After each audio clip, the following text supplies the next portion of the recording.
Welcome back, friends. LostScarf here, and it's time for another Basically a Podcast. And our guest today is Spiff Sinister. Oh, Spiff Benevolent.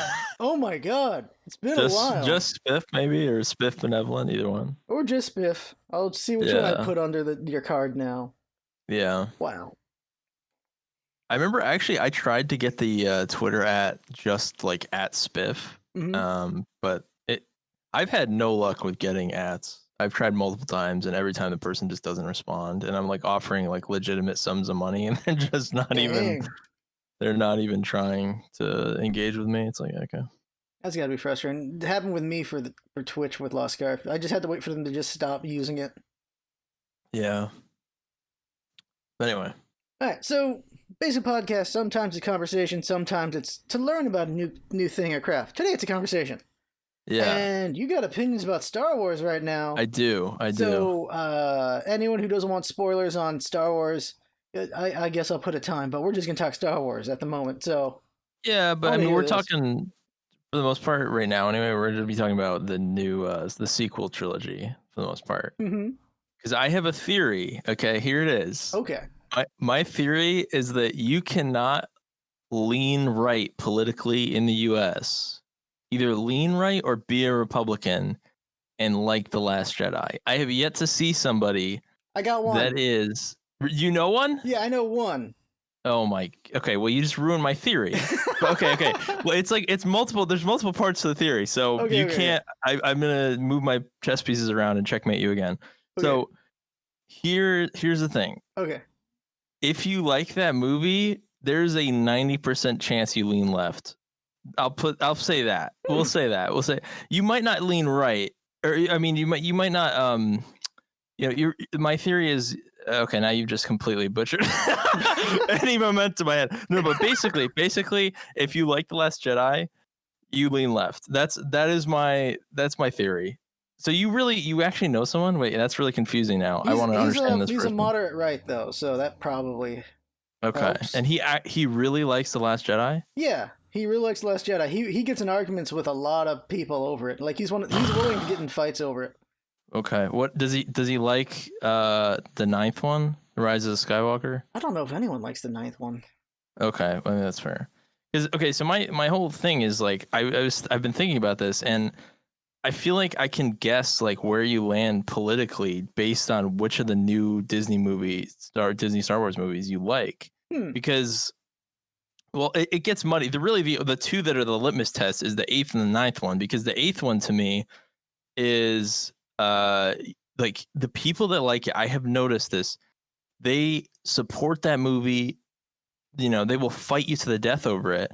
And every time I've looked on Twitter, because for some reason that movie trends like and I check the trend and I go through the tweets, and every single time it's like, you go look at these people's pages and they are left-leaning people. And it's somehow that movie, just like everything else, I guess nowadays, is a political like battleground where if you lean that way, you almost have to like it, or you're more motivated to like it. And then if you're the other spectrum, you definitely hate it, although your person is like disproving me. But I mean, there's the left-leaning people that love the 8th one, and then with the next one, the 9th one, the people that like that are the people that are like, SJWs suck, that type of people. Like the only people that I think really like that one that I've seen are that crowd or something else. I don't know what's wrong with them, honestly. Like, that movie's, oh my gosh. Because the thing with the 8th one, so the thing with The Last Jedi to me is, because I see those people make the arguments. I see them like say it's so good and it's this incredible masterpiece. And I'm looking at them like, listen, I like Rian. I like the director. I like his other work. There's things in there that are interesting and good, but that movie is so flawed. Like, just to say that it is a masterpiece or it is going to stand the test of time or something, I just look at it and it's impossible. I don't know how you feel about it, but I can't bring myself to. I can't lie to myself like that. I don't know how other people do it, but like I feel like even the most like diehard fans of that movie, deep down, they must know that it's flawed. Like, I feel like if you just talk to them for like 5 minutes, because I mean, I know people that like it, and I've talked to them, and I've eventually gotten to the point where they're like, yeah, I mean, I still like it. It's just I understand it's like flawed or whatever. So I don't, but online you hear them talking about it or see them talking about it, and it's just, this movie's amazing. It's a masterpiece, and it feels like there's an obligation to say it's better than it is because some of the political like messaging in it hits in a way for them that's really I don't know, central to who they are. But is that true? I don't know, because you honestly the moderate Republican that I really hope doesn't exist because they're ruining my entire theory. Oh my gosh. Well, So where do you stand? Do you like the 8th one? Wait, what? Do you like? Yeah, I like 8. So I will say, you apply enough pressure to anything, it's gonna crack. And like, yeah, 8 is flawed. I'm not gonna call it a freaking masterpiece. I liked it, but I'm not gonna call it a masterpiece. But the cinematography is just really good in that movie. Yeah. But as far as like political leanings, I can see that. I get that. I think even more than ever, you're right. Like, people just politicize everything.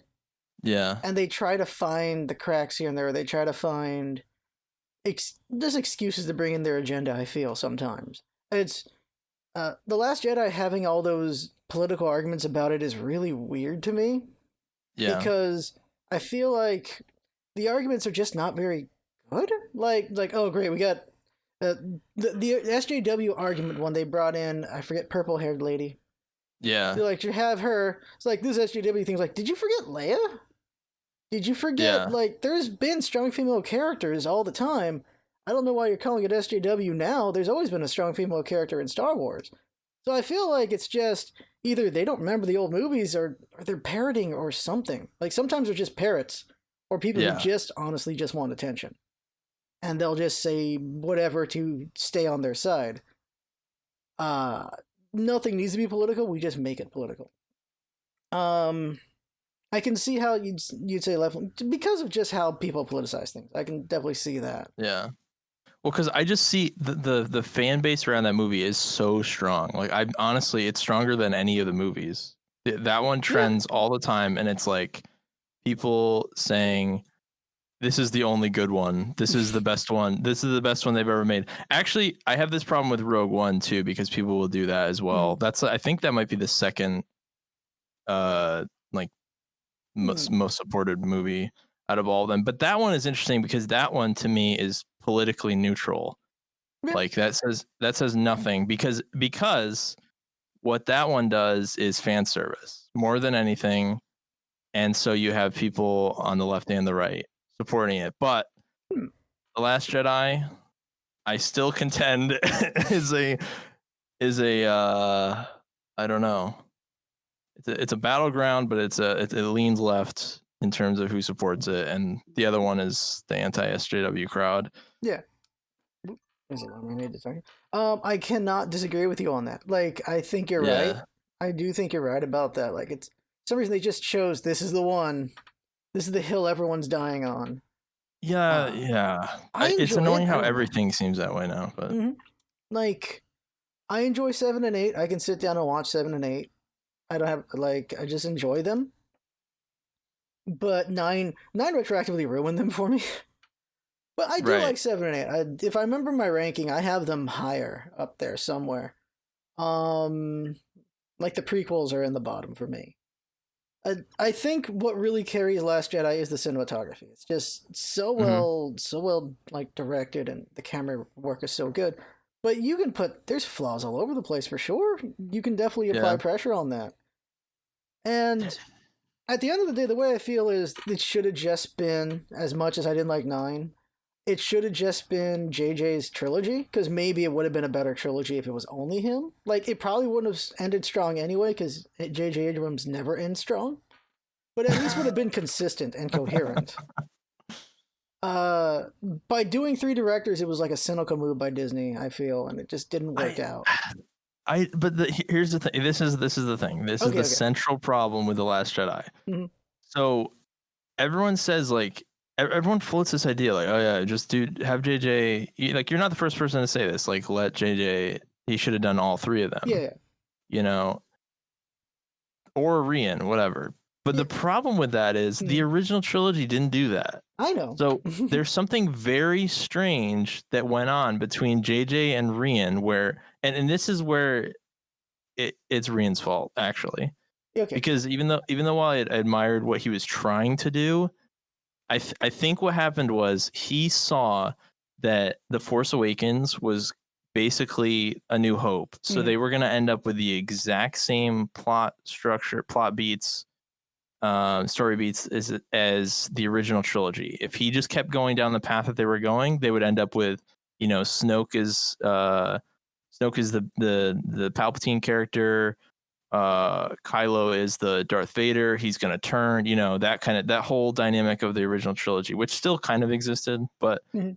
I think what he saw was the beats are going the same way, and I have to stick a wrench in the cogs or whatever Mhm. and stop this from happening and do stuff that would alter the course of it. But in doing so, he stopped any momentum that you would have because Mhm. whenever you analyze all three of those movies, you can see exactly where it goes off the rails. Yes, he had to subvert things, but there's literally no momentum because everything that was established in the seventh one gets reset in the eighth one, so that you literally have two starting slates, one in the seventh one and then one for the ninth one, where you basically have to start over again. Yeah. Like at the end of the eighth one, you are basically at the start of a new trilogy again, basically. Yeah. Which just in the middle of a trilogy, that's the fatal flaw. I mean, the other stuff is just like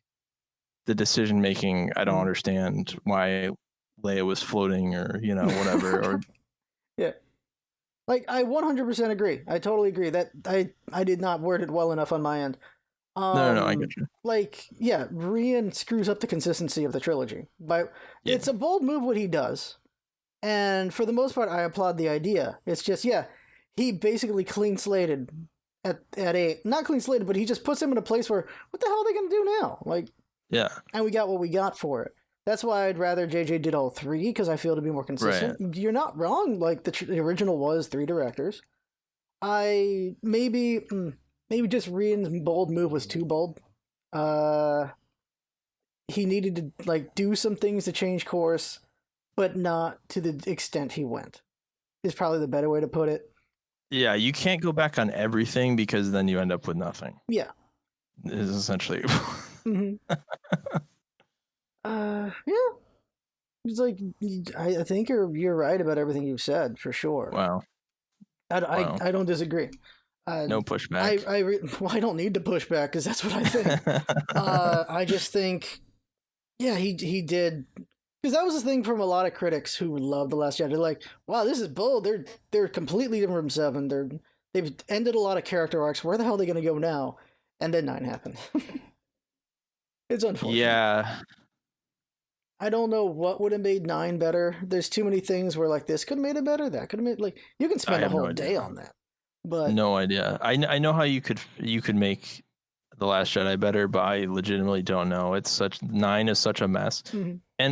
And how much of it do I want to give him a pass for because he was starting from scratch? But like, what do you do? Could imagine if he went back and I mean, he did in some ways like undo everything. Like, but it's like it's like if you're trying to if you chart the arcs of it, it's so interesting. I have to do it like visually, which this isn't a visual medium, so well, Yeah. not really. I mean, it's a podcast, but whatever. Yeah. But like if you draw it out, you have this like arc, and it's like moving upwards, and then it comes right back to the center, and then it kind of just doesn't go anywhere in the ninth one. I don't know. I don't. Disgusting. I don't want to talk about that too much because I'm gonna get annoyed. But Mhm. yeah, Rogue One fan service. The Force Awakens is A New Hope, so don't know what to do with that. 8 left leaning, and 9 anti SJW. Because if you look at it, the people that were so upset with what's her name? Rose. Yeah. Everyone, because like the character doesn't really make sense in terms of like what she does, but people kind of hated the fact that she existed, because of who she was. Same with the purple hair. Yeah. So there's a lot of underlying nastiness to the reasoning behind why people didn't like it, Yeah. outside of just the character's motivations weren't good.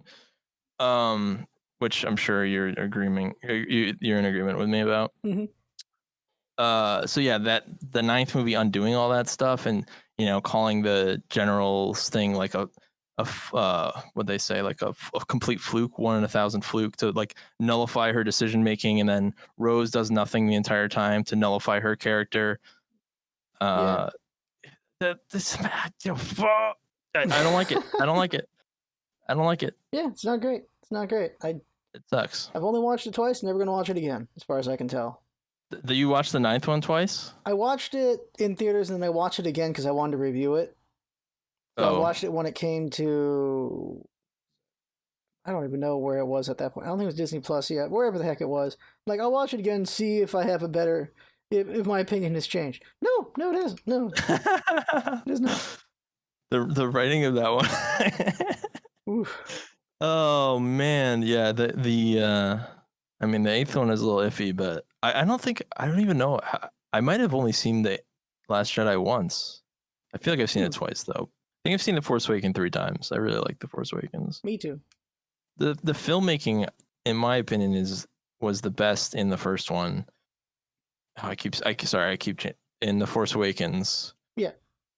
Because just is like, if you go back and that whole sequence with Rey scrapping for parts in the beginning, it just there's the pacing of it, the music, it's really special. And then you don't have a lot of that going forward.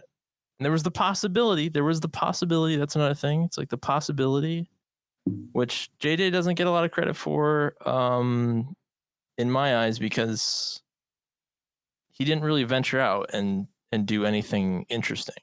Whereas Rian did, but probably made a few too many big brain decisions. Should have just made Rian 9, I guess, at the end of the day. If Rian directed 9? Yeah, well, we don't know what 8 would be then at that point, but like, since Rian he did a pretty good job of just capping things. So we made him the capper instead of the mid guy. I don't know. Okay. This is a lot of just at the end of the day, just imagination as to what could have done better. Yeah. But that's such a failure though, honestly, because what you said in the beginning is so true. Like JJ, if you knew anything about JJ Abrams, it's that he doesn't know how to end things. Like that's not even, that's like a meme at this point, but it's true. And for them to not know that and then just invite him back to do the 9th one, because like, oh yeah, he did a good job in the first one. It's like, yeah, well, yeah. Do you know why? Because he didn't venture out at all. He redid the plot beats of A New Hope, and then he historically does not know how to end anything that he does. Yeah, like I've watched plenty of his films. It's just first half's amazing, the second half does not end well. That is his MO. Did you like what was that movie? It was a movie with a train. Are you talking Super 8 or are you talking? Yeah, Super 8. Do you like that movie? I liked Super 8 for the most part, but like Super 8 is his passion movie. Yeah. And Super 8 is the same thing of like the mystery side's so good. You're like, really curious about the mystery, and then one mystery gets revealed. Like, now I'm not so impressed. Yeah. But overall, it was a fine movie. But yeah, Super 8 is definitely a good example of who J.J. Abrams is, because this was the movie he wanted to make for a long time. Yeah. And that first half is really strong, and then the reveal, and you're not so impressed anymore. But he still wraps it up well enough. And I feel like that's just his career. That's just what he does. Yeah. He doesn't have quite the touch, like the end of that movie with the whole the bracelet. I mean, this is not even a spoiler, but yeah. You know what I mean? That whole ending, it's like, oh, okay. It's too cute. Too cute. Yeah. Wrapped it up too cute. It's a little too what's the word? It's funny you said that. With I don't know, like to put a bow on it. Um, with I watched 9 with my sister, and everyone asked Yeah. her about the movie, and the answer she gave every time was, "It was cute." That was the response she gave everyone. Was like, "It was cute." I'm like, "I liked it. It was cute." I'm like, "Okay, interesting." But yeah, I think that sums up J.J. Abrams' endings. They're cute. Yeah. Well, okay. The other thing I always get annoyed about Rogue One too. So I get annoyed at people that say The Last Jedi is flawless because you're just lying. Yeah. But I also get annoyed at people about Rogue One that love it so much because, and I've seen people say like, this is what I don't get.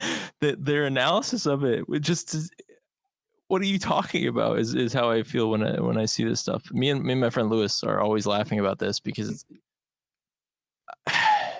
just incredible that people talk about Rogue One being like having great characters and stuff. I'm searching for these tweets right now. It makes me happy every time people remember Rogue One is the best Disney Star Wars movie. It's like why? Why? It's first of all, all right, now you're gonna get a rant. First of Okay.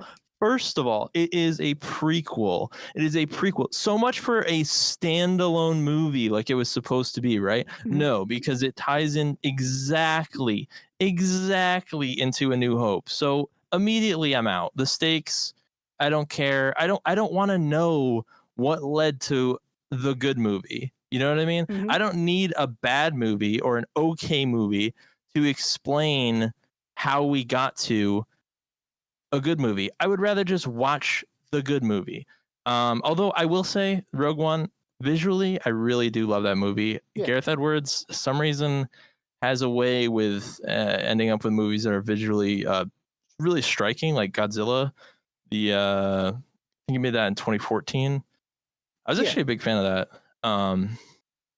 especially visually. It's just beautiful. That I came out of Rogue One, I was like, man, the effects on that and the cinematography of that you were talking about, the cinematography of Last Last Jedi. Jedi. But yeah, to me, and I know what you're talking about, because the throne room scene in The Last Jedi is really striking. But Mhm. Rogue One, I loved the look of that for the most part, more than any of the new ones. But unfortunately, at the end of the day, that's not what what makes a good movie just Mhm. solely. You need characters and stuff, and you make a movie where everybody dies, and that going in. I mean, I'm not. What are the stakes? I don't. The characters, are they memorable?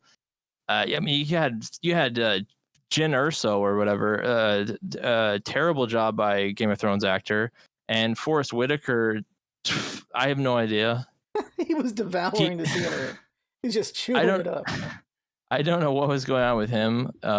He's been really odd lately, where he's just in a movie and he doesn't know what accent he's doing, and it's confusing. Yeah, Like, I don't know if we mentioned that last time, but in Arrival, I feel like I did talk to you about this. Like in I think Arrival, so. he had multiple accents, and I think he did the same thing in Rogue One. But either way, his character was just. Uh, but yeah, Rogue One, not good. Not good, not good. If you like it, that's fine. I'm just, in my opinion, as a movie, it can't be. How can it be the best? How It how can't. how can it be the best? Because it's literally a lead into a better movie, Yeah. a significantly better movie. The characters, there was like 12 of them, and I remember 2 or 3, Mhm. and the lead actress, not good. And it's dark, gritty. People put way too much stock into that. Mhm. And people love the dark and gritty thing. That does nothing to me. Just because you're willing to murder in your TV show, or like, oh, there's murder in Star Wars, I can't believe it. Like, cold blood. Oh, It is a war. People a die. little more gray. Like, I don't care. Whatever. That's not. You don't get points. Just Mhm. for daring to have some extracurricular violence or something. Okay, I'm done. There you go. I think Rogue One suffers from a couple more scenes could have baked those characters better. Um, Yeah. Maybe They just have less of them. or less of them too could work out. I don't know what could have been done to make okay more if they made it longer, it could have helped the characterization, I suppose. But like, yeah, there are too many of them to focus on. Like, they're a fun little bunch, but yeah, I think it's just they need more characterization. They kind of they skip steps basically. They definitely skip Yeah. steps. Like the machine gun, like the heavy calls Jin Urso little sister at one point.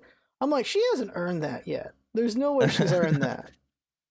Like that was definitely put in because like it's a nice moment, but I was like, that wasn't earned yet. They needed a little bit more time together for that. And just things Yeah. like that. Overall, it's fine. Yeah. It's interesting as some people hate the Darth Vader scene. Like, why? We've never seen Vader actually do his job. So it was cool to actually see it. Like, as a little scene, it's amazing. Like, Yeah. he's just as a scene on its own, it's a really good scene. And we finally get to see what Vader can do. Because we don't get that with the original trilogy, I suppose. Yeah. It's a little weird to have that movie Rogue One be the tie into like direct lead into Mm-hmm. A New Hope, where Darth Vader is noticeably slower and like clunkier, and then in that he's just like the ultimate weapon. Yeah, that's true. It's a little interesting to see him be like updated to today's standards, but in terms that scene, people love that scene, but Yeah. again, that just it does feel fan servicey. And they had the R2D2 cameo, C3PO cameo, Leia at the Yeah. end. Yeah. It's just a lot of stuff that's like, hey, do you remember this? Hey, That has been the problem with all the prequels, really. They just keep they have to tie things in. Same thing with Solo. Like yeah, Solo on its if it was on its own as its own thing, if you didn't know about Star Wars, you only saw Solo, I think you'd be entertained well enough. But when you know yeah. Star Wars, there's just so much like literally everything about this man happened in a week. Everything that develops who this man is happens in a week. And it's just if they were planning a trilogy or something with Solo, they didn't need to put everything in 1 week. A trilogy. Oh my god. They were planning something because they gave him, the sequel bait for sure, Oh my. and just oof. Not everything that happens in a week defines a character. That's the thing. Yeah. Prequels are the same thing to an extent. We got to talk about the only stuff you know about him from the other stuff. We can't do anything new. Oh my goodness. And that leads me right into the Mandalorian. There All we right, so go. this is going to be there'll be some spoiler at some point. Have you seen all the episodes of the Mandalorian? Yeah, I'm up to date right now. I watched it last night. Okay, so I can talk about season 1 and 2. Yeah. All right.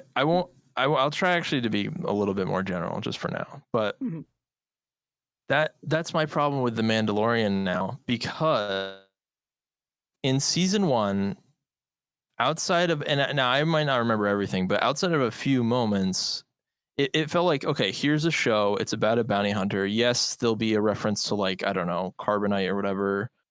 And there'll be a reference to X-Wings, or you'll see the X-Wings. It's generally a show that you don't really even think of as Star Wars necessarily. It's like Star Wars adjacent. Mm-hmm. It just happens to be going on in Star Wars. But it's not really what you would think of Star Wars, because you think Star Wars, you think the Force, lightsabers, and you get a little bit. Obviously Baby Yoda is a Force, but it's not like Jedi,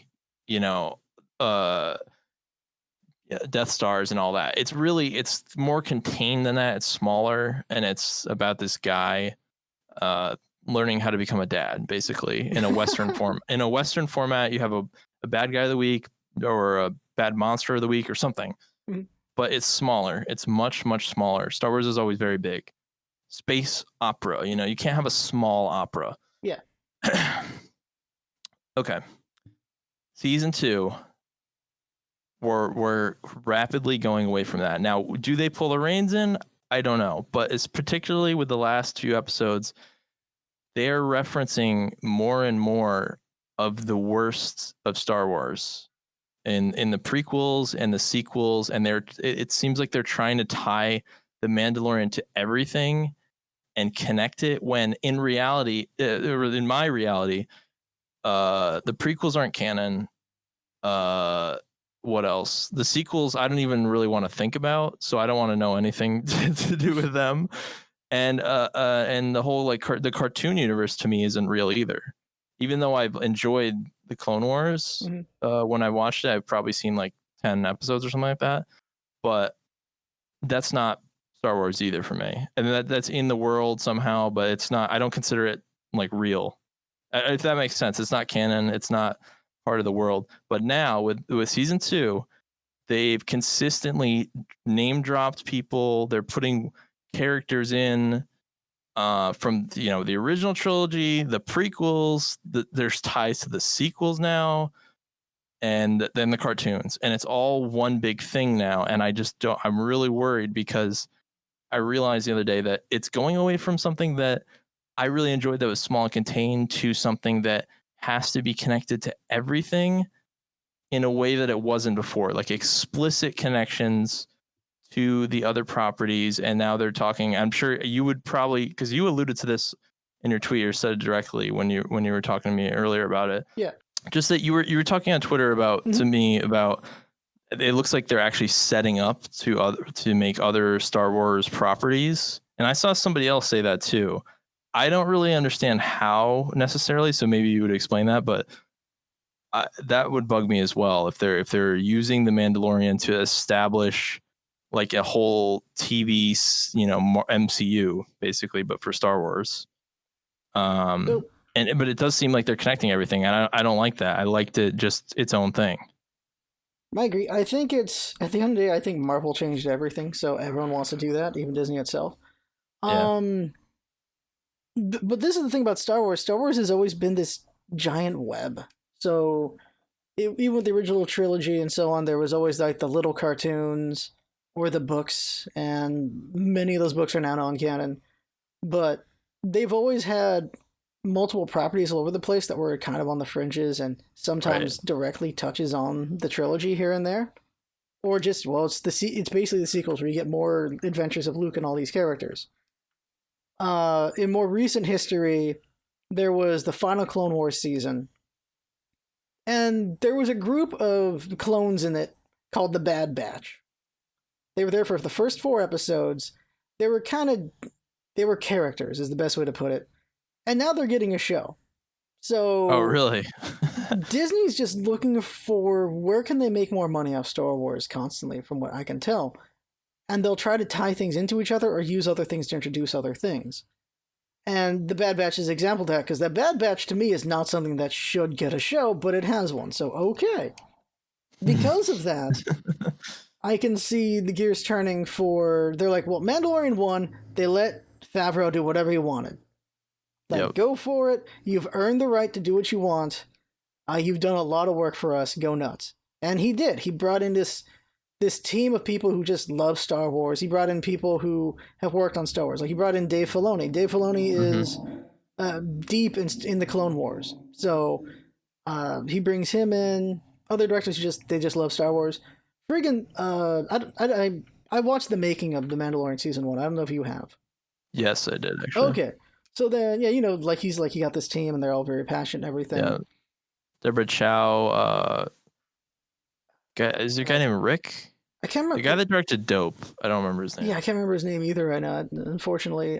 Him, and then they got... Yeah, Rick. They got, I can't remember his name all of a sudden.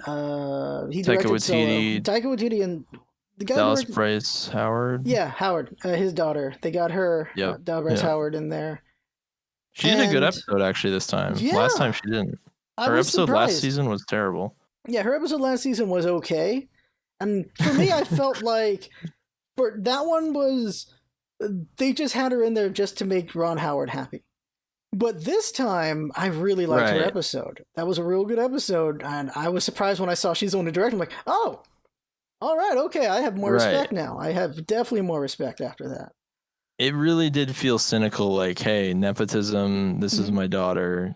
She's going to get a job here. That was tough. And her episode wasn't so I said it was terrible. Yeah. That was kind of a joke, but It definitely was. It was one of the weakest ones by far. Mm-hmm. Maybe like I would say the weakest, and it also had it had a weird trope or two in there that was like, wow, okay, it had the like Asian woman in a village falling in love with the you know The the hero, bounty or hunter, yeah. the hero, yeah, yeah, like stay and all that, and like I'm in love with you or whatever. I thought that was weird to Mm-hmm. have that trope in there, but anyway, the episode itself Like there's just wasn't straight that up doing the good. Seven Samurai. Like there was the whole thing is a bunch of tropes in that one. Yeah, I Um, mean they use a lot of TV like structure tropes, little story tropes, but I mean just in terms of like I don't want to say problematic tropes or whatever, but I just thought it was like, really? It kind of yeah, I got me get to you. scrunch my face a little bit. And then she was better in this one. So I think Disney's like, okay, this is the one property everyone's really liking. Let's utilize it. And so they went to Favreau and were like, look, we need you to launch some things. So I wouldn't be surprised if there was something with I forgot Bo-Katan. I wouldn't be surprised if they do something with Bo-Katan either in the show or they give her own like miniseries or something for the Oh retaking my, Mandalore. no Same way. thing for Ahsoka. Something with those characters might happen. That or they're Wow. tying them together for a retaking Mandalore and he's involved kind of situation, or they're setting up books or something like that. Uh, I could see the my friend outlined how they would do the take back of the planet, the Mandalore, but yeah. I that would be man, if they're just giving all these random characters their own shows and stuff, like come on. I think they're fishing right now. Is they're Yeah. looking to see how social media reacts to Ahsoka. They're looking to see how social media Mhm. reacts to Bo-Katan. Because like they got actors. Bo-Katan's actor is someone who she fits the character pretty well to me, and she's done some amazing work in other TV shows in the past. So they got someone who could act a show if they want. And then Mhm. you've got I forgot her first name all of a sudden playing Ahsoka. Something Dawson. Like she's been an actor for like 10, Rosario 20 years. Yeah, Dawson. Rosario Yeah. Dawson. She's been around for a long time. No, she's a legit actress. Yeah. Yeah. So they've got these legit actors doing these characters. So if they want to do something more with them, they got the right actors for the jobs. So there's always a possibility either they'll come back or like the final episode kind of thing, like they did with season one, or they're gonna do something with Mandalore, or they're just setting up other things. I think there's still a lot of room for all those. But we are what 5 episodes into this season, 4 or Yeah, I 5 think into so. it.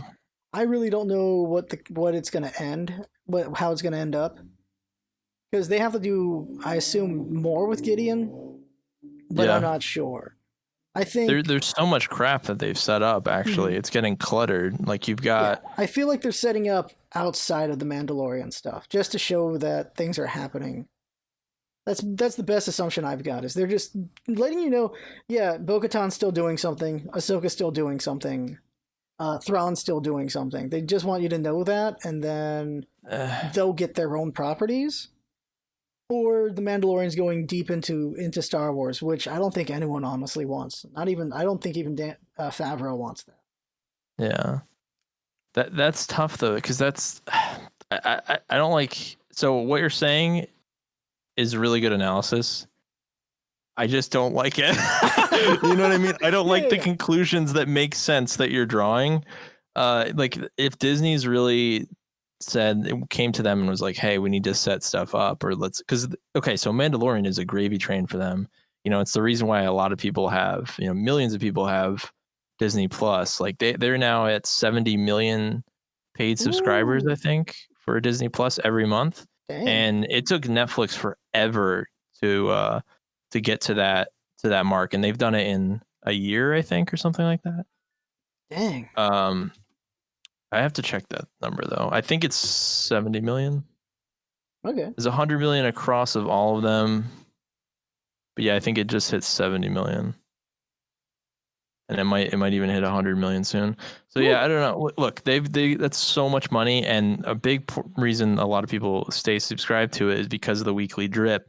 for Mandalorian. So what you're saying makes sense. If they're gonna set up these like spin-off shows, they give Ahsoka a TV show somewhere in the timeline, probably not at the same time right now that the Mando's is happening, but give her something to explain where she was or something and her own adventures.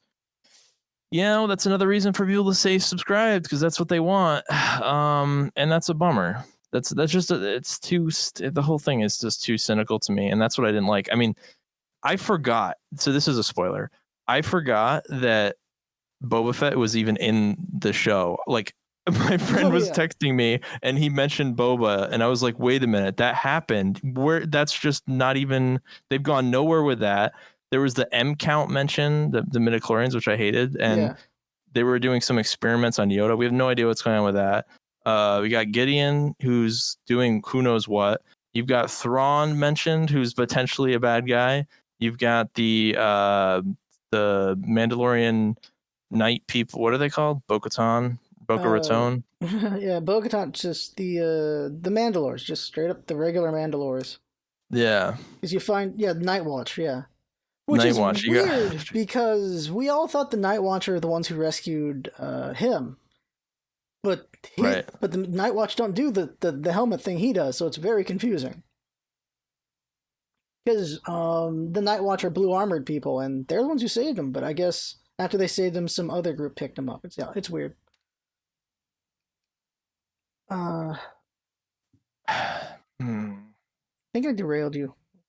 No. I mean, how do you feel about it? Because the fact that they're making these connections and things, like I saw Ahsoka and I was just like, it didn't. It was very interesting to me just to see how they did it. You know what I mean? In terms of the look and everything, and just the curiosity of how they were gonna show her and everything. But once I saw her, I honestly felt nothing after I finished that episode, and contrast that to the first couple episodes where you had these characters in peril with real tension, and I didn't get that in the last episode. Although I did love the moment between the two bounty hunters with Mando and the soldier, the soldier guy. Yeah, that was great. I will admit that was a wonderful little moment, and even the duel between the Ahsoka and the other person.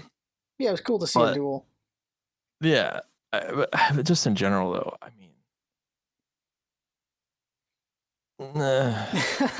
I don't do anything for me. That's the thing. It's like Rogue One. So many people get excited for seeing stuff that they either already know about or that they haven't seen before in Star Wars. And I don't get excited about that. The stuff that excites me is really great execution of a story, interesting characters, tension, suspense, emotion, stuff like that. I don't get excited over seeing a character that has been in other things before now in a live action setting. That's honestly, I'm not built that way. I don't know. I understand a lot of people are very into that, but that's not me. I get you. It's there's different groups of people for all this stuff. Like I think just Ahsoka fans are happy to see her acknowledged and put more into the mainstream with this, because she's always just been a cartoon character. I think it's just people, they have these things they wanted and now they got them. I think that's for some. Because that's what's really been fun about The Mandalorian, especially season 1 and part of season 2, is it's doing all these things that if you were more deeper into Star Wars, you appreciate, because they're bringing in characters you don't see all that often. And so there's a lot of happiness with just seeing these things that never got a lot of attention. Now they're getting it. Like we got more Jawa time. We got more. What the hell is that one droid? The one Taika Waititi voice. We got to see that thing actually prove why it's such a deadly thing. Yeah. We got to see just also the other bounty hunters, like their race do things. We got to see the little pig guys. I can't remember what they're called right now. Just we got to see all these things that were Star Wars fringe actually get some time. Mm-hmm. And so fans of all these different things are happy with that with Mandalore, while people who never knew about those things, or you saw them in the background, but now they're more in the forefront, you're happy with that. But just as a story itself, there's been a lot of enjoyable moments with the Mandalorian as well. I really don't know where it's gonna go. I have no idea because you expected Gideon to be this more. Well, he was either well. There were two ways he was going to go, and it's gone the other direction. One was he was going to be this constant threat, or the other way is you got Monster of the Week, and then they're going to do a little bit of tie-in, and that might be what happens in the end is a little bit more tie-in with Gideon again. Yeah. It seems like he's looming though, because he made an appearance in like the fourth or third episode. Gideon has to be an antagonist in that, well, he wants the baby. He wants. We got his name now. Grogu. They had to give him a name so people would stop just calling him Baby Yoda. Yeah. So they're in direct conflict.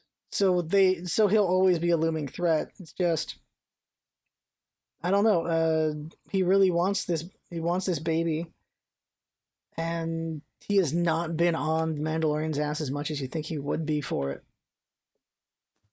So, yeah, he's setting up to make a move in the second half of the season, though. I think. Mm-hmm. Like, I think it's wide open where it can go. It's so now they're going to Tython, which is another like big if you know all the lore about Star Wars, you're really hyped about kind of thing. I forget why that place is so important. It's just another big Jedi planet. But I forget why it's super important. So that might be a step back to what you like, because this is going back to just things that people would know from the Fringe than just being main Star Wars storyline. And if they do find a Jedi, I assume it'll be another Jedi we've never heard of, like another character we've never heard of, not some main line, because I can't even think of who is still alive out of the main line. At this point, Ahsoka's the only one we know besides Luke, and Luke's not showing up. That's something else, but I don't understand. This is why I didn't consider that whole Clone Wars show real to me, because it doesn't make sense to me that she would not be in any of the movies. You know what I mean? Yeah. Like that might be like simplistic or whatever, but she's not in the prequel trilogy. She's not in the original trilogy, and she's not in the sequels. Presumably she's alive during all that entire period. Yeah. I don't know for sure, but she's just not in any of them. So that's another thing that's frustrating to me. One thing my friend said that I thought was interesting was, I'm going to quote him directly. I think for me, this is him. For me, it just feels like every time they have a chance to expand the universe and make it feel bigger, they instead choose to circle back in on themselves and make it smaller. Because they are branching out, but they're branching out to things you already know, and stories you already know, and people you already know. I feel like they're only really guilty of that with the last. Yes. I think that's what he's gotten frustrated with along with me. Like me and him both have very similar views on this. And I think it stems from the same place where, hey, we'll reference this, we'll reference this, we'll reference this. And all of a sudden the walls are caving in, and like the possibilities that you thought that came with the season one or just the show in general are starting to slip away. And it's like, all right, well, we're going to get back into the groove of what we've always done. Like he said something else. He said the Star Wars universe is cool. You can do all sorts of genres in it and use cool aesthetics that everyone loves, but it doesn't have to all tie back into the same stuff. Like you could have a Fast and Furious TV show about pod racing or swoop bikes or something. Yeah. You could have, a young Han Solo show up in one episode for a race. I don't care. That'd be fun. It doesn't mean that the people have to be tied into the rebellion. Stop making it tie into Thrawn and Ahsoka and Snoke and all that. A Western-inspired bounty hunter show is great. And that's pretty much it. It's just like you had this simple thing, and now it's like, okay, well, we have to relate it back to everything else. We have to set up other things. We have to bring in these characters because people love them. And for the people that are happy, I'm happy for you. It's just, I'm slowly realizing that The Mandalorian might not be a show for me. It's for somebody else. It's for somebody who loves Ahsoka, who loves the Clone Wars, watches every episode, knows every deep dive about Thrawn, and knows about the expanded universe whatever stuff that goes on. I don't even know. But that's not me, though. That's not me. You know, I'm familiar with some. I'm just not into it. I think there's levels of cynicism to have about the show right now. That's one level there. My level of cynicism is I just think this is as deep as they're going to go, and they're going to come back out at this point. Now, I could be proven wrong by the end of the season. Yeah, that's what my friend said too. That likes what they're doing. Yeah, like we need at the end they got to see where the season ends. Right now, it's either they're dipping their toe in or they're going for it, and we don't know yet because we still got to wait. Yeah. Because this journey with Grogu can go very far away from the main Star Wars universe now if they want. I think they're open enough that they can go wherever they want with it, because what could be interesting here is we can get just exploring the Force from another direction with this, or just the Force just isn't a thing, or he just becomes like not a very great Force user, and they're doing more Western stuff. There's a lot of potential still at this point, because Ahsoka turning down training the baby does help push him away from that universe. Yeah, that was one thing I did like, because I mean, she has to reject it, otherwise she's going to be in the show every week, and that's not the Mandalorian. That's the thing I was thinking, was like, if she doesn't reject it, then she has to be a member of the cast now, and that's a whole different kind of show. So yeah, she had to say no to it. I thought maybe she was going to say, okay, I'll train him, and then some big attack happens and they had to separate. But no, she just straight up goes like, no, I'm to not completely break my promise. Go here. Just go here. He'll put up his dating profile, and if anyone's out there, they might respond. It'd be interesting. It'd be interesting to give. It could go bad. It could go bad. It could go not bad. To give the Mandalorian someone to bounce off of with the baby, but it could also completely ruin it. It always depends on the execution at the end of the day, how well they pull it off, and whether they even do that. Well, so my thing about this show is like the execution in terms of what they are, how they're going about, shooting and writing and everything, honestly flawless. Like the pacing of these episodes, it's incredible, really, how few mistakes they make. They tell the stories and show things that they do. It's more of a question of what versus how well they do it. You know what I mean? Where it's that's the friction point for me is, okay, well, who's going to be in this, and what are they doing? That's where I'm getting, turned off from the show, and where I'm getting a little frustrated. Okay, I get you. Because like I didn't like the last episode from what's going on standpoint, but it was beautifully executed. Like the fight scenes. It was a little slow, but I liked it anyway. It's something that I figure probably the Marvel TV shows would be guilty of whenever they come out. Is there's gonna be this good direction, then they're just like, oh, we got to pull it back over here, and then they go, like, just it's basically pulling on the leash. Exactly. That's what I hate about the Marvel movies. It's like what Martin Scorsese said about it is so true. And people got upset, but like, there's a limit to what they can do. They can't go to certain places. Like they're artistically blocked from doing certain things because that would require messing up the formula. That would require messing up the gravy train and everything else. So you know exactly kind of what to expect beforehand. I mean, they didn't kill off a single character, or they killed off like one in 18 movies or something like that. Right? Like Quicksilver died. I think that was it. Let me think here. So Quicksilver. In terms of like major characters that were good guys. Might just be Quicksilver. Jeez. Or you can also count War Machine was killed and replaced with a cloner. Because what the hell is War Machine? I know. You might be right. It might just be Quicksilver, which was quite the surprise when he went down. He's like, oh, okay, finally there's a little bit more stakes here. Like, Well, It's he was, 'cause- and the part that sucks about that was cheap was that he was just introduced. yeah. So it's not like you kill, when they shot War Machine out of the sky in Civil War, and then he was just like paralyzed or whatever Yeah. for a brief amount of time. I forget. Didn't he get better? He gets better not in that movie, but in the next. Whenever he All appears right. again, he's good. Right.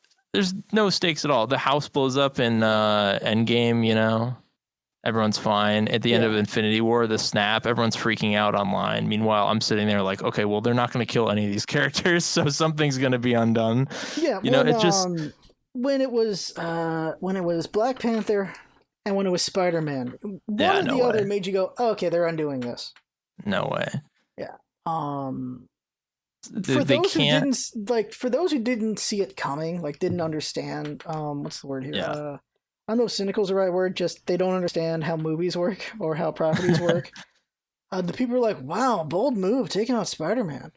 Right. For me, it was the opposite. I'm like they acted it really good. I think he acted it very well. But I'm like, if Spider-Man's out, then that means either the Sony deal went south or they're going to undo it. When Black Panther also went out, I forget who went out first.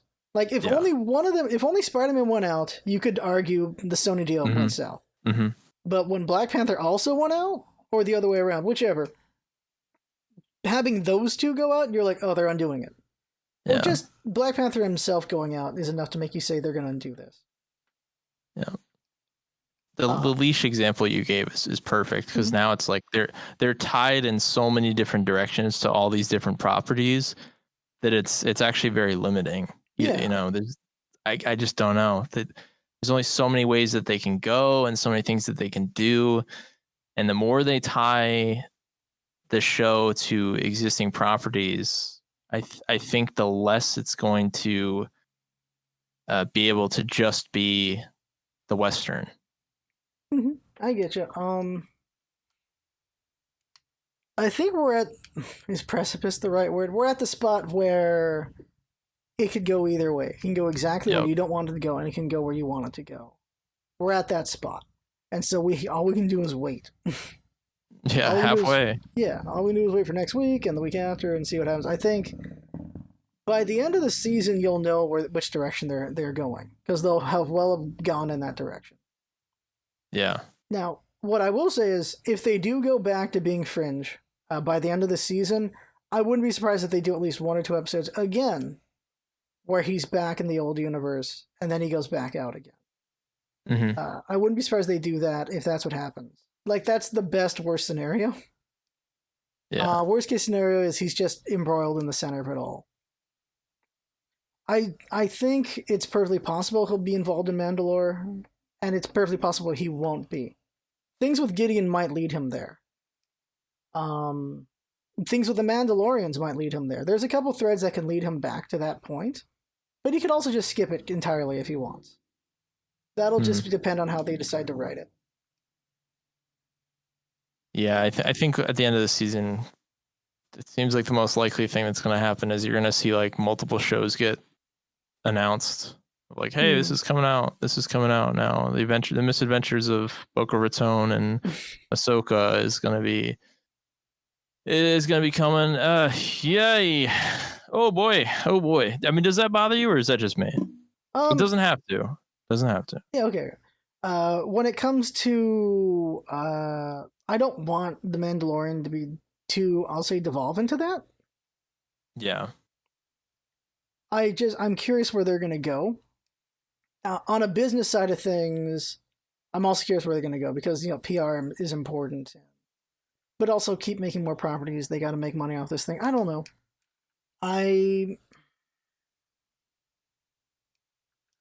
Let's see. I don't want them to. If they do, it'll make me more cynical about the show for sure. So I'd rather not be more cynical about the show. I think if they went that way, I'd at least see the first episode of 3 of the third season, assuming there's a third season, and then see what direction they're going, and then I don't know. I think at this point, because I've had the time, I've just consumed all the Star Wars stuff, just to see, like, let's understand this and understand that. But Damn, I don't know. uh,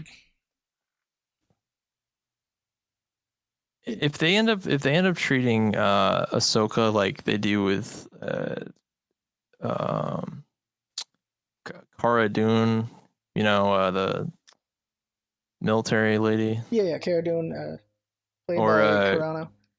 yeah, or Grief Karga, who I'm just looking up the names of. I obviously would not have Grief known Karga. that. Played by Carl Weathers, though. I Yeah, was just gonna say his character, then I was like, you know what? I'll get the real one. If they just do that stuff where these characters kind of pop in and out, yeah. that wouldn't be that bad. If Ahsoka shows up again in season 3 at some point for an episode, someone, they need help with something that's specific to what she can do. I wouldn't mind that. It's a can of worms. It's a can of worms. It's already been opened, Mhm. and I don't like it. But how much farther they go, I don't know. But that's my opinion, and it's my same issue with Rogue One. Basically, is that a lot of this stuff is just getting thrown in, and I can't tell if it's just so that people get thrown a bone or if it's setting up stuff. But either way, I don't really like the options. And I prefer just to have something, pure, just its own property, its own thing. Doesn't have to coincide with anything else. It can just be its own thing. But no.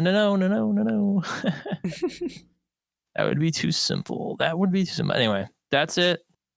I'm done. I've gotten all the Star Wars out of me. I'm ready to move on. There you go. There you go. So what have you been playing? All right, so I've been playing Hyrule Warriors: Age of Calamity. Oh, how is it? So, if you're a Warriors fan, you'll enjoy it. I think. I'm not.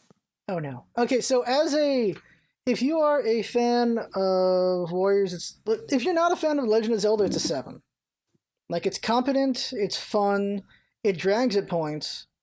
There's plenty of content to play, but at a point, it just gets a bit samey. But if you're a fan of Legend of Zelda, it's an 8. There's so much more than I expected out of this game from Really? Legend of Zelda storytelling. There's a lot of cutscenes. There's a lot of.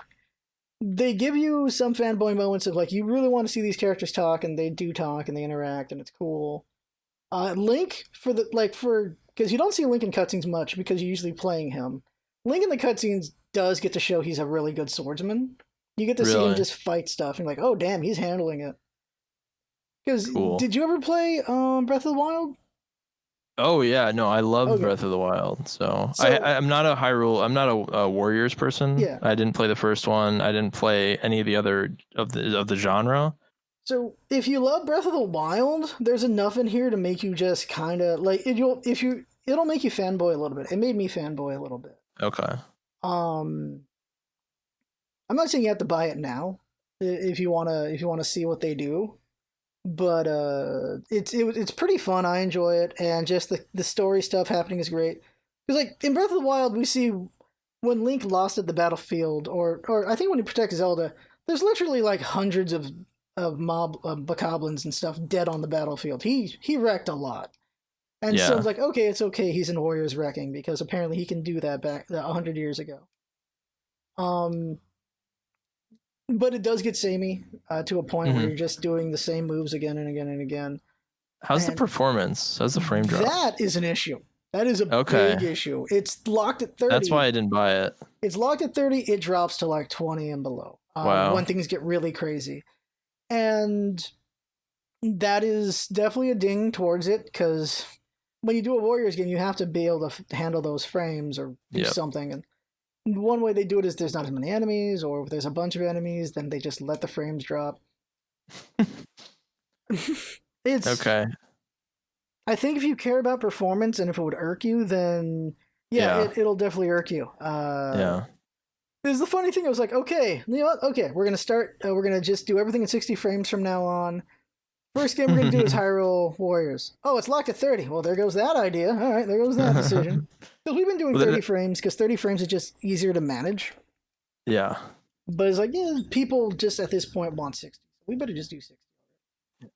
That's one thing that Nintendo's been really good about is making their games feel so smooth. Like the new Mario Kart, Mario Kart 8 Deluxe or whatever Yeah. on the Switch, it feels so good when you're playing solo. Mm-hmm. Oh my goodness, it's incredibly buttery smooth. Love that game and how responsive it is. I mean, there's other games like it that feel that smooth for them. Like Splatoon feels really good too, Mm-hmm. really responsive. It's what you'd want in a shooter. So, and just for me, like performance matters so much that I held off on buying it because I thought, frame drops, they're probably gonna piss me off. I like Zelda, but Yeah. I'm not a Warriors genre person. Mm-hmm. Since this is like Toei did the development for this, they're the ones who make not Toei. Toei. Suddenly, I forget their name right now. No, it's Koei Tecmo. They're the ones who always develop the Warriors games, and they don't care about frame drops. So, like, this isn't Disney this isn't Nintendo doing the quality control here. They let them do the whole development. But I'm sure they had plenty of notes on story because this does tie into Breath of the Wild.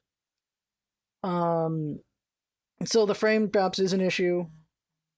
The storytelling I enjoy. Like, there's just so many cutscenes.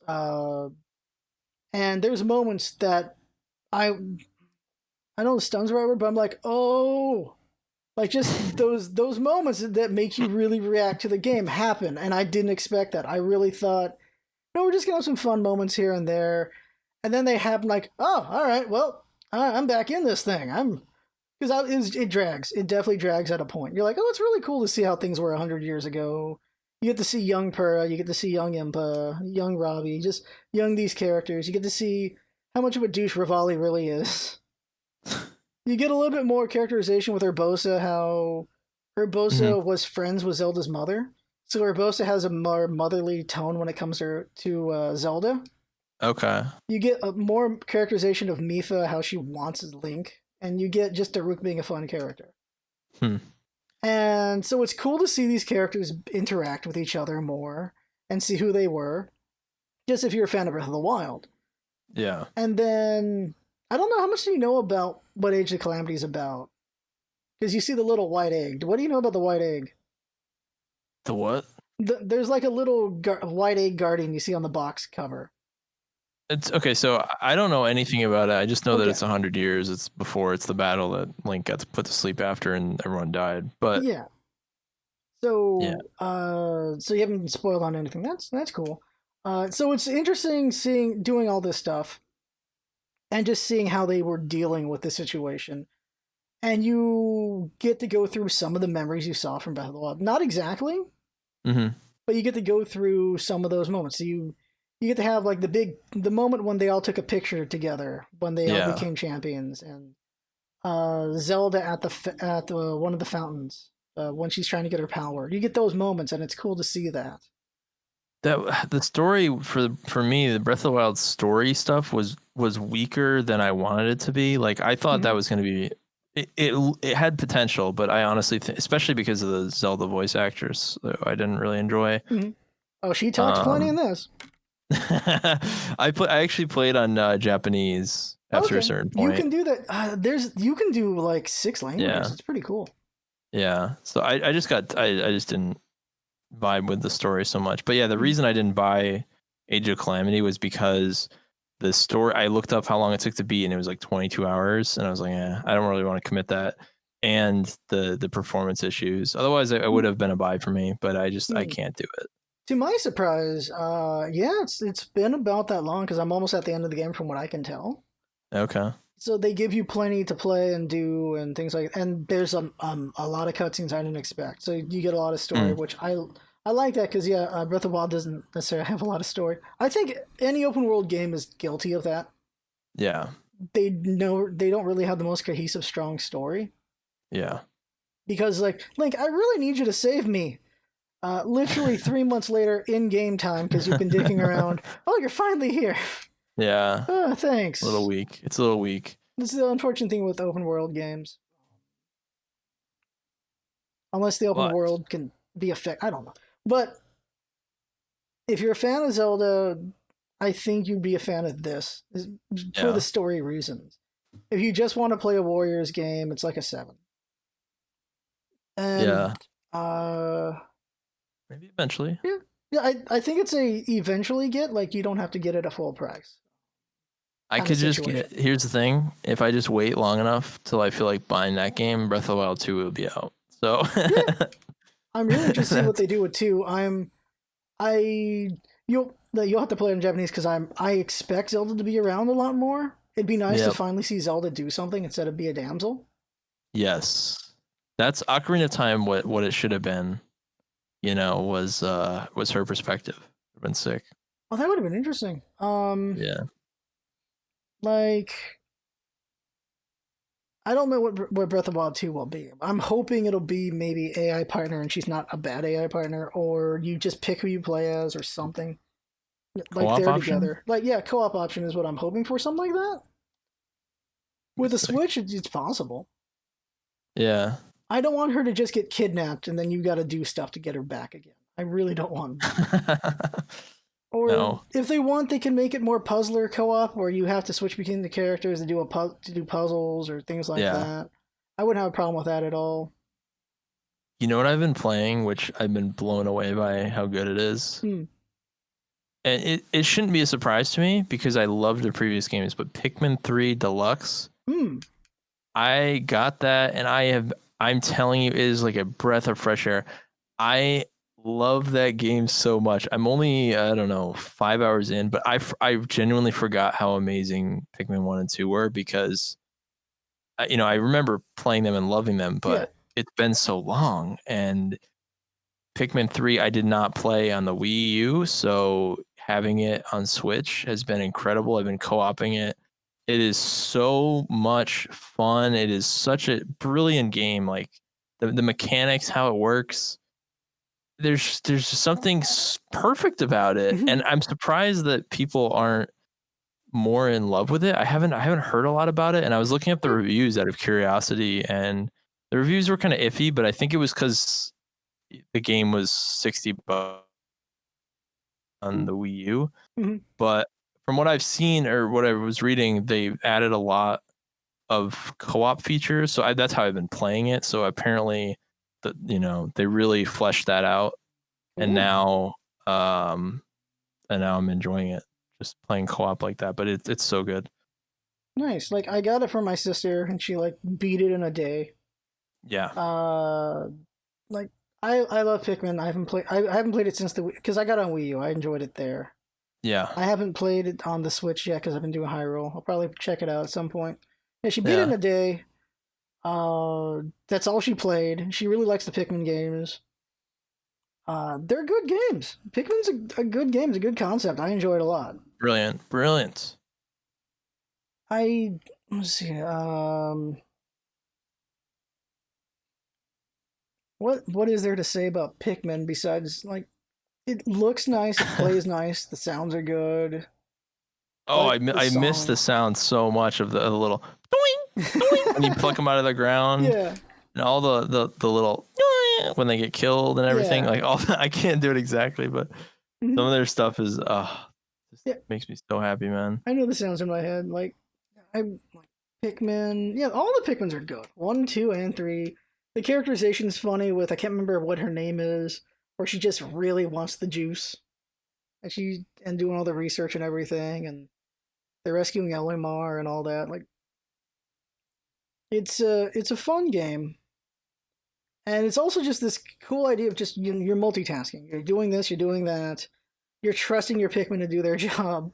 But you're also bouncing around with co-op, taking care of things and taking on new threats and trying to figure out how they work. It's just such an interesting idea for a game, and it Yeah, works. And I'd love to see a 4 already. I Well, would too, but I think just like Mario Kart, this might sustain people for some time. mm-hmm. I would really like the developer of F Zero to finally make a game. Like I'd like to see all the old properties back. Like it's partially nostalgia, but also like to see what they could do with it in this age. Um, like the problem with the F Zero Direct developer was Mario Kart 8 perfected speed in his opinion, and so he's like, "Well, I can't make anything. Eight's just better." Like try anyway. I don't know. And Prime 4 is in development hell right now, and I don't know. I don't know what's going on with some of the Nintendo properties. But I think the Switch has been pretty fun overall. On a different spectrum of Nintendo that I like. I think it's $9. Maybe it's $10. There's a game called Part Time UFO. I don't know if you've seen or heard anything about this. No, I haven't. So Part Time UFO comes from HAL. From it's originally a mobile phone game. It was like a $5 game on the phone. It's like $9 or $10 on the Switch. It was 30 frames on the phone, 60 frames, so it looks really nice now. And it's a game where you're just this flying you're just a UFO, and it's just literally UFO because it has like a claw, like a UFO crane claw that comes out of it, and you're doing like kind of like gravity uh, physics puzzles with it. It's a pretty fun game. It's a cute game. It's from the makers of Kirby, Okay. and just mention that because it's just a fun idea. Like, there's probably a demo you can check out, and yeah, it's fun. Fun. Anything I'm playing that's not Nintendo? No, just that. Oh, I'm also playing Genshin Impact, which is Breath of the Waifus. I don't know if you've heard of this or not. I have heard of it. I've seen it. A lot of my friends are the weeb type, so I know about it. It's enjoyable. I would never play it, but Mhm. you know. It's enjoyable. It's more like a spectacle fighter than like the slow, deliberate style of Breath of the Wild. They straight up just took Breath of the Wild and they just made their own landscapes, and they're really nice looking landscapes. But the climbing looks silly. Like, the climbing's like, why are they even climbing? They just took Breath of the Wild. That's all it is. Like, they took the concept and waifu'd it up is the best way I can put it. But the combat's like more faster and stuff like that. So to an extent, it's something that maybe Breath of the Wild fan might enjoy, but I can also see how they would not enjoy it. It is definitely the best made phone game out there because it's made for PC, but you can also play it on phone. Uh-huh. It's a really good looking game. The frames hold very well. But at the same time, it is guilty of every single trope of mobile gaming. It's got a battle pass. It's got currencies to buy. It's got the I don't know how familiar with mobile gaming, but like almost all mobile games are. You put in like $10-15 and you get like some of the currency every day for 30 days. Like, they have that. And they're also guilty of daily dungeons where you can only do these dungeons on these certain days to get equipment to upgrade different parts of your character. They're either their weapons or their talents or these different things. These are all things that mobile gaming has done for like the last 5-10 years. So it's guilty of all of the things that mobile gaming does, but you can play it on PC. So it's like, visually, it's the best. It's the best phone game you'll find right now because it was developed for PC. Like, if you develop for something better, it's gonna look really good on the lesser thing. And it's not bad. It's fun, but there's also a lot of cynicism you can have with it because the voice acting is good here and there, or the lip flaps are. It's the funniest thing.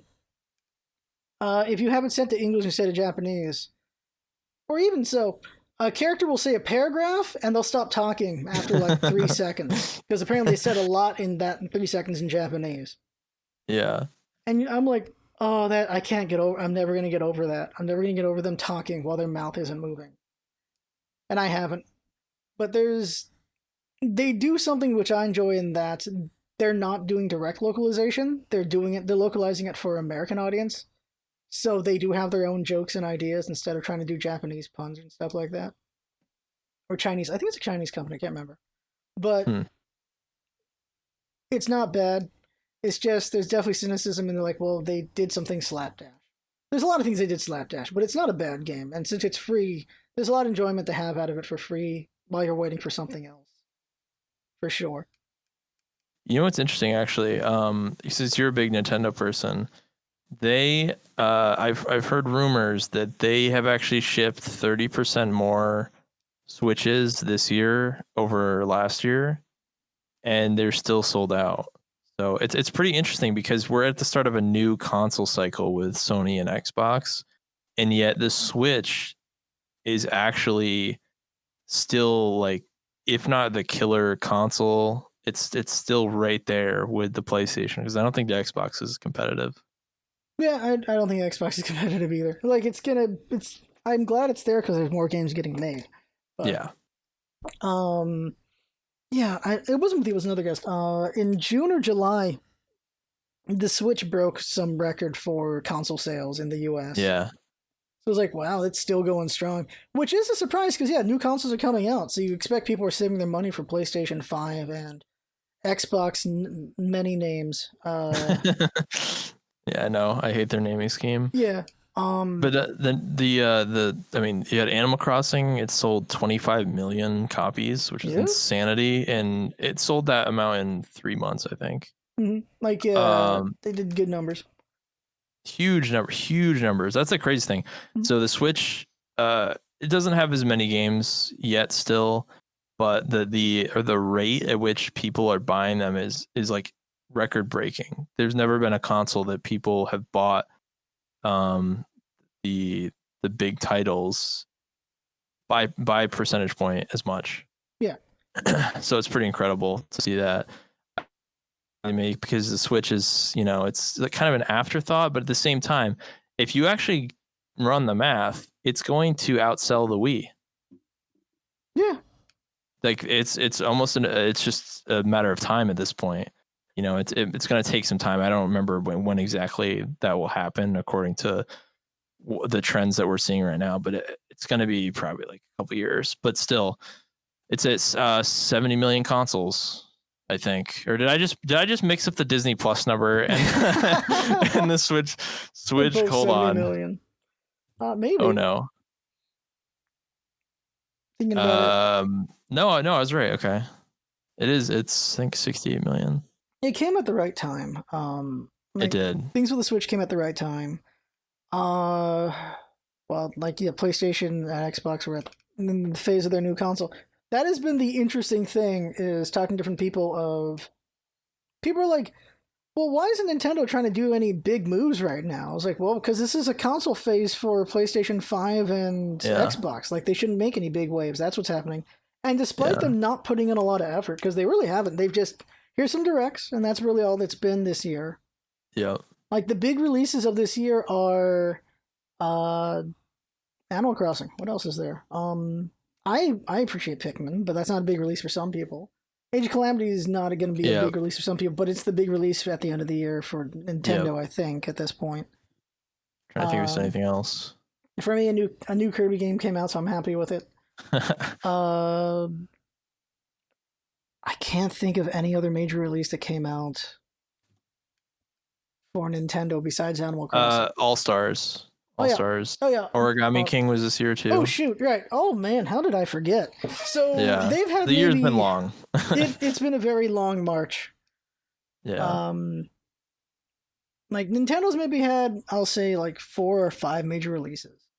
Mm-hmm. It's a light year though. Yeah. I mean, remakes and remasters and. Mm-hmm. But like Origami King, I think was the big release of the summer. Yep. The big release of the spring was Animal Crossing. Then fall and winter, I think Age of Calamity is supposed to be the big winter release. I don't know what fall would be. I think Super Mario came out. Oh yeah, Super Mario. So Mario is the big release of fall. So they had 4 big releases, 1 for each season. And because that was enough to sustain, because consoles are just selling like hotcake. Like the Animal Crossing Switch sold out within, I think, 1 or 2 days. Yeah. Because I know. What? So keep going. Sorry. Because I was thinking of buying one as a present, and it was sold out fast. Yes. Tough. That's another theme. This year has been just a wild one for things selling out. If you want to get a GPU, CPU, the new AMD stuff, the new NVIDIA stuff, the new consoles, like everything is going so quick and no one has enough supply. Yeah.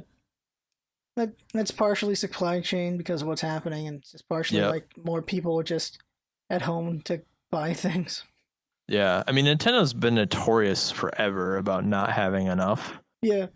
But they're legitimately doing a lot to make that less of a problem, and the demand is just so great right now, which is pretty cool to see. And personally, I always want to root for them. Yeah. more than any others, and that makes me a fanboy, but whatever. So All Stars, I was just curious. All Stars sold 5.2 million copies in 12 days. That's all right. Oh, Not bad. Not bad for a remake at $60 that really they didn't put a lot of effort into, but they did not. yeah. But it's funny, they're just plugging along, doing their own thing, and selling so much. They don't need to do a whole lot. They just need to keep the stream going Yeah. and build the brand up, basically. Mhm. So Animal Crossing was a massive phenomenon. Oh Still yeah. is. Yeah, they're still doing updates, and I've been seeing cute updates with other people who play it still. Yeah. What is it like? That's the thing I keep having to explain to Xbox and PlayStation people, because they're like, Nintendo's not doing much. Like, they're doing the numbers anyway. Yeah. Like, Yeah. Nintendo runs its own race. They don't try to compete with PlayStation or Xbox. That's never been more apparent than with the Switch, honestly, because when the Switch came out, everyone was, talking about PlayStation sales and everything else, and just quietly in the background, Nintendo's been selling, millions and millions of copies of games and, 70 million consoles. And I think the Wii number is 100 Yeah, I or think so. 110. The Wii broke, I believe, 110, something around that. Well, I think Yeah. PlayStation 2 is even higher than that, because it was the PlayStation Yeah. 2. Yeah, the Wii changed everything for its I'm age. still waiting. What? Oh, sorry. I was just saying I'm still waiting for that Wii tennis, Wii Sports type thing for the Switch. I think that Although was Ring 1-2 Fit, Switch, and that was a mistake. that was a bad game. Oh my god. Oof. Gotta do a better job than that. Yeah, Ring Fit was sold out for a long time. Like, I'm starting to see more of them out in stores now, but they were sold out for a while. Ring Fit came out of nowhere. Yeah. There's another title that came out at the right time. Yeah, that's true. Everyone's home, gotta stay fit after eating too much banana bread in quarantine, which is something I'm guilty of. Oh, Banana Bread's a good time. Yeah, Ring Fit's pretty cool. It's like a really interesting. See, that's actually, from what I've seen, that's good execution. That's what I want to see. The Wii Sports, but done in the way that they did Ring Fit, because they can really. There's so much potential with something like that, but they haven't done it yet. That's what I liked about the Labo, but Labo didn't really take off. Did it not? Are they done with it? I hope they're not, but I think they are. I haven't seen much Labo really? stuff lately. Okay. But if they still stick with it, it'd be cool. Or if they just let people develop Labo stuff, it'd be cool as well. Like, the best. What a cool idea. Like, there were 2 things I really liked out of the Labo. Well, 3. Like, I liked the mech thing. Yep. But that was a lot of work to put together. But like, that was pretty cool. I like that a lot. The other one was Mario Kart bicycle. I mean, the motorcycle with the Labo was pretty cool. I like that. Didn't perform too well with it, but it was a cool concept at least. And then fishing. Labo fishing is pretty fun. That was fun, yeah. The other ones are like just novelties of showing off what this thing can do. Really, I think well, there was also the keyboard, like the piano one, which I thought was cool, but I'm not really musically great, so I can't fully appreciate that one. But it's just cool to see just these ideas that they could do with a Labo. And that was the same thing with the Wii. The Wii had some concepts that you could have done with it. Yeah. Like there's these old videos you can find on YouTube of this guy who's just finding different applications you could do with it. And he found one where you could use the Wii mode itself as a motion sensor. And so it could track you moving around and dodging bullets and stuff. That was like super hot. Like, bullets are coming at you and you can dodge them and you can shoot from different angles. That's something he figured out you could do with the Wii. But Nintendo never went something that far with it. Yeah, so we'll see. 1-2 Switch was atrocious, and I completely regret playing and buying it. Bummer. It was at least a cool tech demo. I wish 1-2 Switch was just Wii Sports, where they just gave you the game. Dude, $60 for that. Oof. Cannot believe I did that. Because I thought it was going to be like Wii Sports, but it was not. That's unfortunate. It really Oh, is. Wii oh. Sports was a game changer for its time for sure. You think they're It gonna was do free. a pro console? So the rumors are a pro console. I think there's a spot for it. I don't know if they'll do it, but if they do it, I will just buy it. Really? uh, because then I can just gift someone my old Switch. Like Right. I share the Switch with my sister, so I'll just buy the Pro and then she gets my old Switch. Okay, problem solved. Problem solved. Yeah. That's for me though. Like if it depends on how good the Pro is. Like if I didn't have someone to give the hand me down to, it would come down to like how good is the Pro? Is it going to be required? Is it just going to make things nicer? Yeah. Well, it's going to make things nicer, but question is whether it's required or not. Because I think it would help a lot.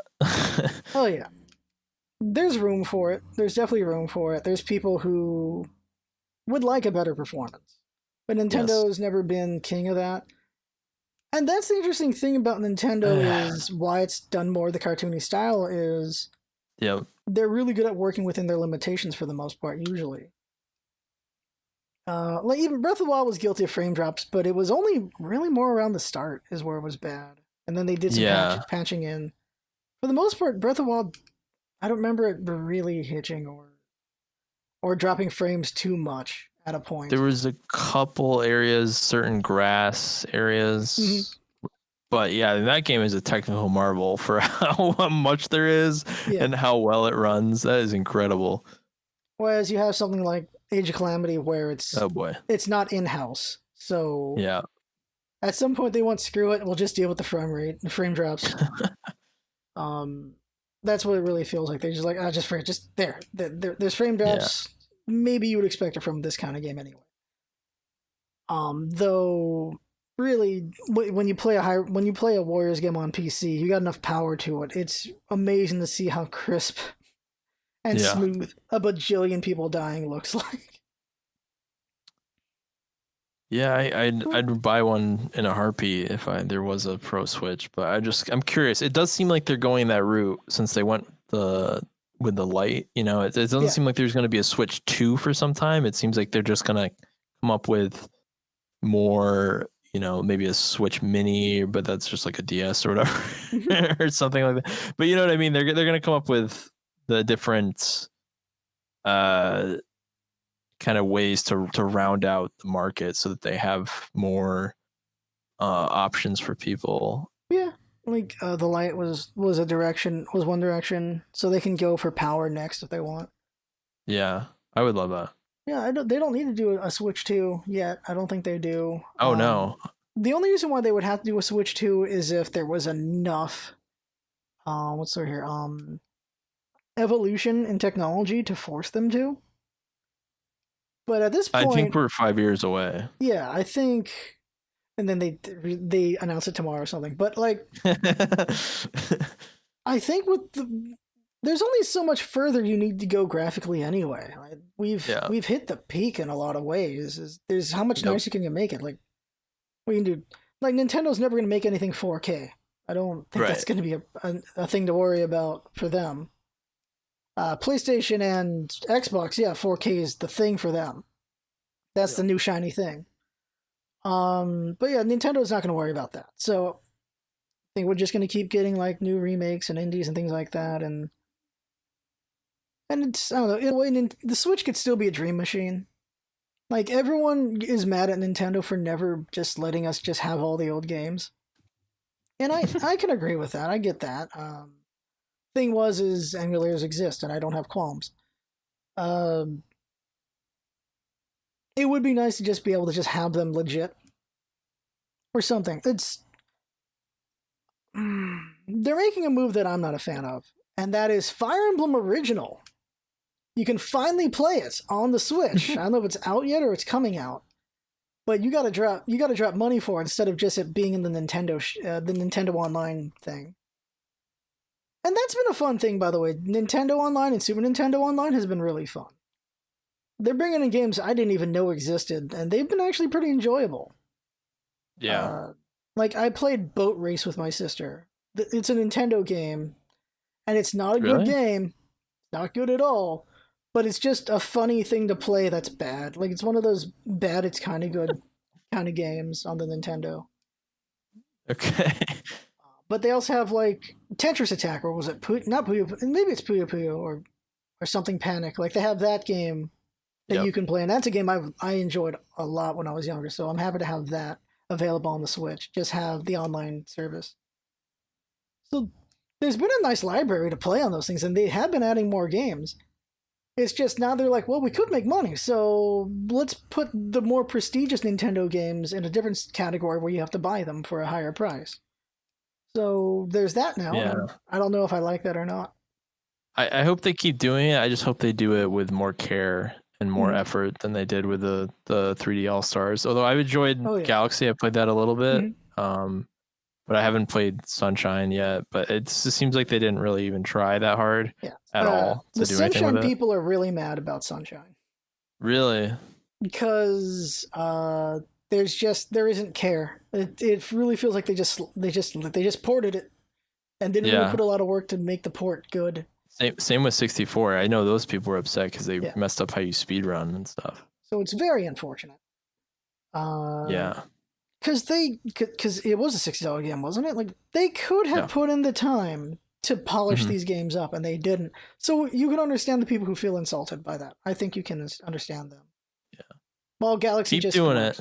Yeah, keep doing it. Then there's the just March 31st thing where it goes away, which people are like, "What the hell with that?" Have you played Mario 35? What is that? That's the online where you play like original Mario versus 35 other people or 34 other people. No. That's really fun. I didn't expect it to be so fun. Really? Like I enjoyed Tetris 99, but I just could not beat anyone. I could not get first. I got second every time. Yeah, same. I never won. I played so many matches back when it came out, and I got second, I think, once, and like fifth was usually where I would land if I did really, really well. Like it's a fun concept. I enjoy it, and it's free, so there you go. And same thing with Super Mario 35. It's a free thing. I don't know if it goes away at March or not, but it's free. It's if you have online. It's fun. I enjoy it. The novelty's pretty interesting, and just a fun game if you're a Mario fan. If you're a Mario fan, it's enjoyable. So I recommend playing it. It's free if you have online. Yeah, I'll check it out. I actually haven't really heard anything about it. I remember seeing it announced, but I barely. It was just a funny concept. I like it. Anything else Nintendo? Just there's fun stuff on there, and there's hours and hours of content just in the Nintendo store, the Nintendo Online and Super Nintendo Online. There's a lot of really good ones because there's also just RPGs in there. There's like 60-hour RPGs in there, so you can get a lot of content out of there, which is fun. More bang for your buck is what I mean, actually. Yeah. So I think we've talked plenty. Yeah. Good having you on. It was fun. Thank you. Talking about Star Wars and seeing your view on things. And I really wanted to unleash, and because I've been having these arguments with people now, because it's getting a little pushback. You know, because I said The Last Jedi was like flawed or whatever, and that got some pushback from people that lean left, surprisingly. And you know, I've been saying some things. I've said what I said about Mandalorian, but I didn't say it in the capacity that I said on. So I wanted to at least talk about it with somebody, and then I don't know who ends up listening to this, but maybe someone will understand where I'm coming from better. I don't know. I think just reasonably speaking, and not really pragmatically speaking, but just it's a flawed movie. Come on, I don't know how you can think it's flawless. You just can't. As much as I enjoy it, as much as I could watch it right now, I know it's flawed. Come on now, come on. I really want to talk to your moderate Republican friend. I can't remember his rant. Oh god, because he's really opinionated about it too. I think it comes from the fact he's arguing because he's moderate Republican, and he's of course around a lot of Republicans, so he has arguments all the time about The Last Jedi. Wow. But he does not like Rogue One either. So really, yeah, so he likes Last Jedi, but he doesn't like Rogue One. All right, he's an edge case. I'm just gonna go ahead and say it. You can always argue that. I mean, he's someone. Statistical outlier does not apply to my my theory, my model, Always possible. anything. But yeah, just oh, I think we're a lot of people, and sometimes ourselves, are probably guilty of hyperbole, and that's definitely one saying it's a flawless movie. Yeah. So we'll No, end it I there. know. Well, Spiff again someday in the future when he really wants to rant about something. Now, just something will come up where we want to talk. I'm sure. I don't know what it'll be, but I don't see why we wouldn't talk about something. I think when I there was something popped into my head that is either coming out or I'm gonna play it. I don't know. There's a game. When I play it, I'll let you know what my thoughts are. And we can always fall back on movies too, because I know I've seen a lot. You've seen more than I have. But of what? There's always opinions on whatever movies. Like in general, I think you've seen more than me.